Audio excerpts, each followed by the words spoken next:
Ayan guys, wawalis sila. Tapos ay kusa sila magwawalis. Bibigyan ko na lang sila mamaya ng ice candy pagkatapos nilang magwalis.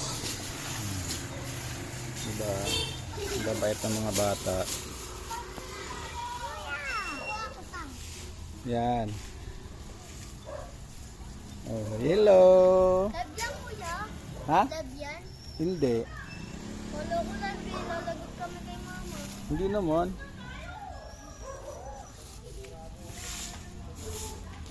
Hello baby, beautiful. Ah. Yan po lagi kami bilay. Dito ba? Yan. Tapos iba nabilin namin. Agad. Di ba tama? Ang cute. Kaya kami naglilinis, maglalaro kami dito. Sige.